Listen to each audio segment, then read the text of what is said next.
So, we have an OverDrive special here in Portugal, and we've got two cars to look at. We have the Fiat Tipo, which is a 1.3 turbo diesel, which is the largest engine available here anyway, and Peugeot 308 1.6 turbo diesel.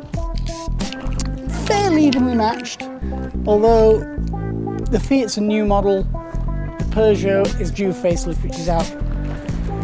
And, well, let's see what they're like. Inside the 308, nice little car, small sporty steering wheel, probably a little bit too small if you're going to be using it as an everyday car, but it's not too bad.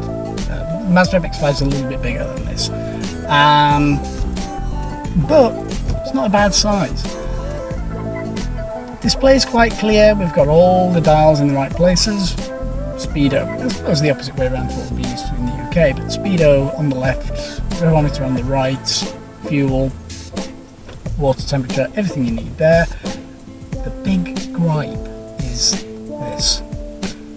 Everything on the screen. So I've got here the fan control, but if I was on the radio, I'd have to literally swap the screen over. Okay, which one is it? Oh, it's that one. Okay, right, I want to set this to that, I want to set that. It's on the screen, it's almost as distracting as using a mobile phone. It's no different to literally taking your eyes off the road to read a text message. But, other than that, everything's pretty well laid out in here. That's a big criticism though, there's no tactile response on the heating system. 6-speed gearbox, you've got USB charger as well as a 12-volt socket, auxiliary in, and locking buttons, front screen demist, hazard lights, rear screen demist, and air recirculation. And by the look of it, a volume control. Window controls on the left, handbrake, all the usual stuff, and a few other controls down here. Good interior though, pretty good interior, other than this thing with everything on the screen. Technology can go a bit far, and in this case, it has. Issues with the interior aside though, handling of the car is pretty good. Generally whilst on the road, it handles corners well. It's a good all-round car handling city driving just as well as it handles motorway driving. There are a few caveats with that though, but it is a pretty good car.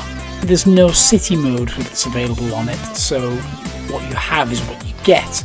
It smooths out the bumps in the road quite well. It's not quite as smooth as you'd like, but it does do the job quite nicely, and the power's there when you need it. The 1.6 litre turbo diesel is pretty good on power, good for around about 120 horsepower, and it's reasonably good on fuel as well whilst married up to the 6-speed gearbox. However, it is beginning to look a little dated in the looks. This isn't really the fault of the Peugeot itself because it's quite an old model by comparison to the Tipo, but it does begin to show. The lines are pretty similar to what the Tipo would be if it were the hatch, and generally the overall looks can be a bit bland from the front.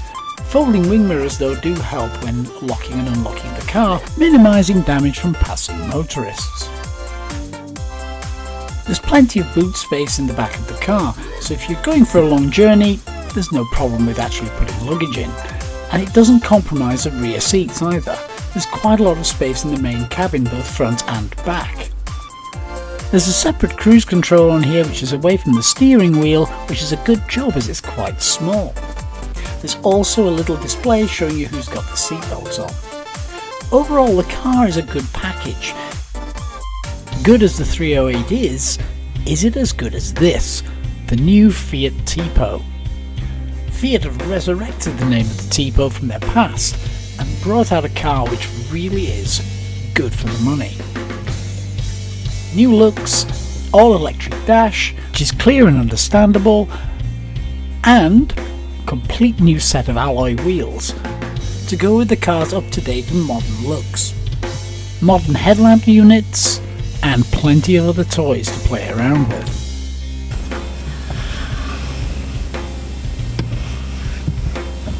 So, in the Fiat, we've got almost the same as in the 308. We've got controls on the steering wheel, we've got a nice clear display, we've got a touchscreen functional display in the middle, but crucially we've got tactile controls for things like heating, and tactile controls for various tuning options. You can literally use your hands to do it, you're not having to distract yourself with the screen all the time. The sat-nav's TomTom based, and pretty accurate as well, and you've even got the display when you're in the music modes as well, so if you're listening to the radio, you're listening to media streaming off your phone, you always have the display there. Generally when driving, the ride is very good. It smooths out a lot of the bumps in the road, and it's generally responsive in every way. The engine's good, especially when going uphill. Considering the size and weight of the car, with it being the estate, it's actually quite surprising. Handling is good, and, well, what can I say? Overall, this is a really well balanced car with great performance for the price range and a lot of features that you wouldn't normally expect, or certainly wouldn't have expected a few years ago. The 1.3 litre turbo diesel engine delivers 95 horsepower, and it's surprisingly powerful given the size of the car. I can't fault the engine at all, and the performance over the time we had it was flawless.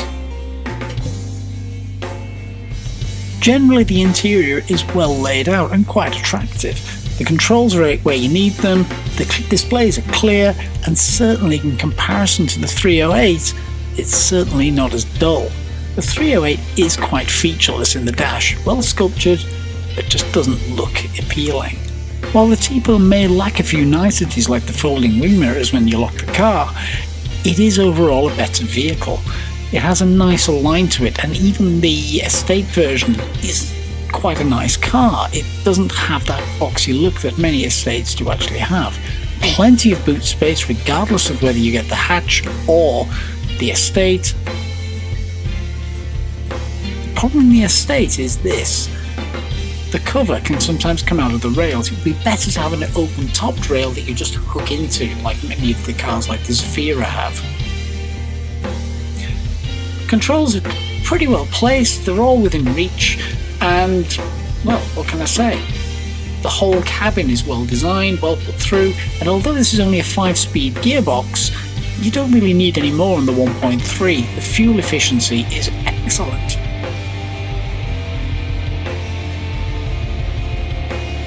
Plenty of things on the display, so you see start stop, you've got city mode, you can even swap to miles per hour, and you've got various settings for the car that are available to you, all controllable from the steering wheel. The whole thing just sits nicely.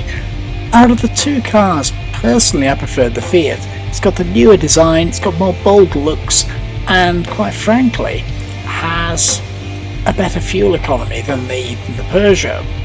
Yes, there is a 1.6 6-speed turbo diesel available in other markets, including the UK, however the 1.3 is actually pretty good. It's a shame, because we're going to ignore that car in the UK. We'll go for the 308 every time.